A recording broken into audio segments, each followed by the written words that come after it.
Halo semuanya, aku mau share cara mudah untuk membaca hasil analisa gas darah. Jadi, untuk analisa gas darah, hal pertama yang perlu dipahami adalah skema ini, yaitu nilai pH akan menentukan jenis gangguan asam basah atau dikenal dengan asidosis dan alkalosis. Lalu dari dua jenis ini akan dibagi lagi sesuai dengan penyebabnya, yaitu respiratorik dan metabolik. Ntar kita langsung ke cara membacanya ya, biar skema ini jadi lebih aplikatif. Kita lihat dulu nilai normal hasil analisa gas darah.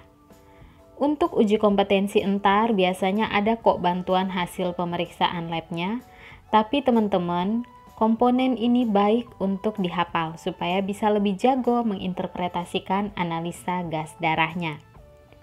Jadi, nilai pH normal darah arteri adalah 7,5 sampai 7,45. Di mana tekanan CO2 atau PaCO2 adalah 35 sampai 45 mm hidragium. Lalu HCO3 atau bikarbonat, nilai normalnya adalah 22 sampai 26 mili ekivalen per liter.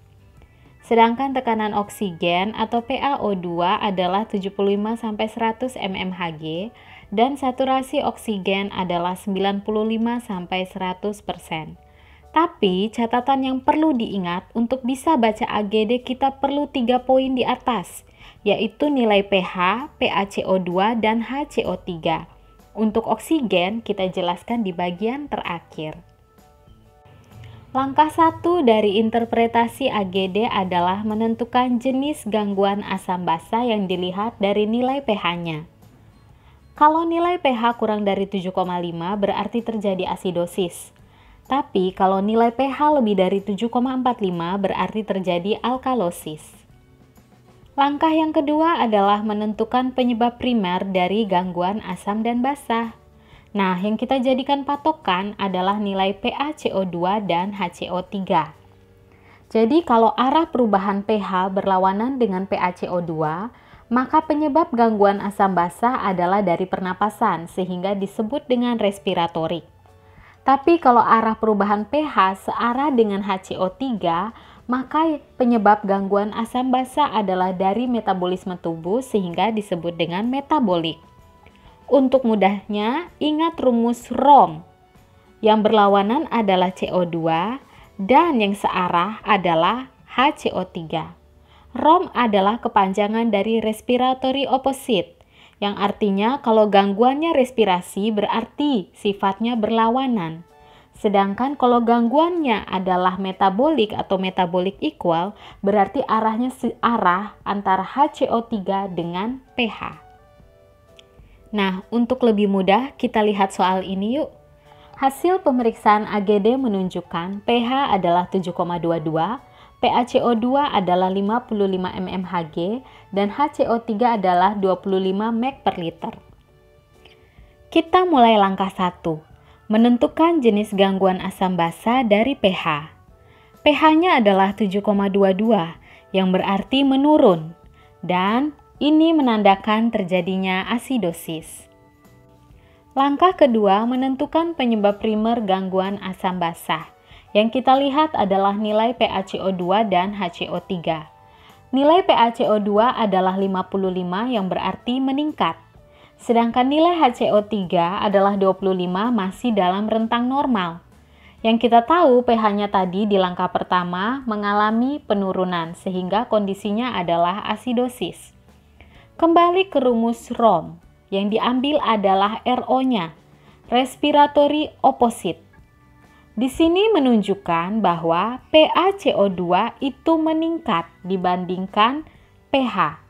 Arahnya berlawanan, PaCO2 naik, pH-nya menurun, sehingga gangguan yang terjadi adalah respirasi.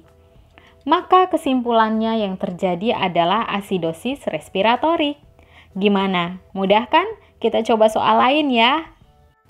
Soal berikutnya, hasil pemeriksaan AGD menunjukkan pH 7,5, PaCO2 42 mmHg, HCO3 33 mg per liter. Langkah pertama, menentukan jenis gangguan asam basa dari pH. Nah, yang kita lihat pH-nya adalah 7,50. Berarti pH-nya mengalami peningkatan sehingga kondisi gangguan asam basanya disebut dengan alkalosis.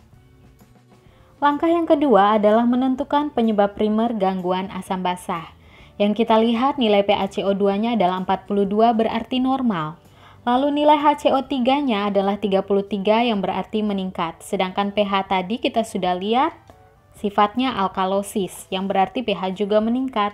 Nah, dari rumus ROM yang kita lihat adalah ME atau metabolic equal, di mana pH searah dengan HCO3 yang berarti sama-sama meningkat. Maka penyebab gangguannya adalah metabolik, sehingga kesimpulan dari hasil analisa gas darah itu hasilnya adalah alkalosis metabolik.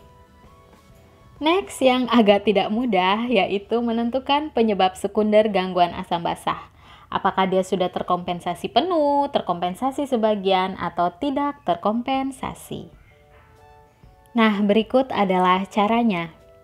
Bila penyebab gangguan asam basahnya adalah metabolik, yang harus kita lihat nilainya adalah PaCO2. Ingat, kalau penyebab gangguan asam basahnya adalah metabolik, yang kita lihat nilainya adalah PaCO2. Nah, kalau nilai PaCO2-nya normal, maka kesimpulannya gangguan asam basa tersebut tidak terkompensasi. Tapi jika PaCO2-nya naik, maka gangguan asam basanya terkompensasi. Di mana kalau pH-nya sudah normal, maka terkompensasinya adalah terkompensasi penuh. Tapi kalau pH-nya belum normal, maka terkompensasi sebagian. Lanjut lagi nih. Kalau penyebab gangguan basanya adalah respiratorik, maka yang dilihat nilainya adalah HCO3. Kalau nilai HCO3 normal, maka tidak terkompensasi. Tapi kalau HCO3-nya naik, maka sudah terkompensasi, di mana kalau pH sudah normal, terkompensasinya penuh. Tapi kalau pH-nya belum normal, maka terkompensasinya sebagian. Langsung kita coba selesaikan soal ini.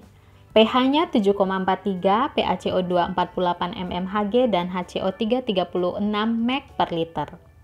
Langkah 1, tentukan jenis gangguan asam basa dari pH. Kalau dilihat 7,43 pH-nya normal ya, tapi sudah mengarah ke arah alkalosis karena agak meningkat. Langkah kedua, kita lihat arah PaCO2 dan HCO3.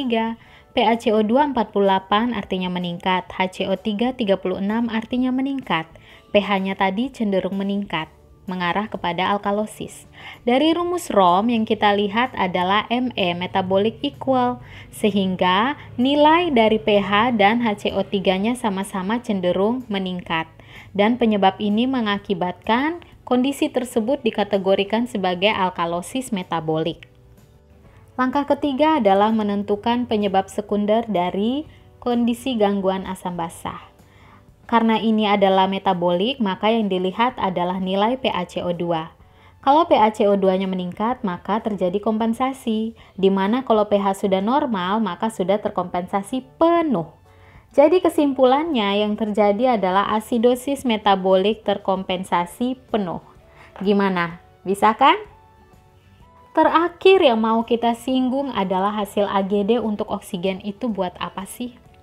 Jadi gini, jika nilai tekanan oksigen atau PaO2 kurang dari 75 mmHg, kondisi ini disebut dengan hipoksia atau hipoksemia. Kalau seandainya nilai PaO2-nya kurang dari 60 mmHg, itu menunjukkan hipoksemia berat dan dapat dikategorikan gagal napas tipe 1. Jika hasil tersebut diikuti dengan peningkatan PaCO2 lebih dari atau sama dengan 49 mmHg, dapat dikategorikan gagal napas tipe 2.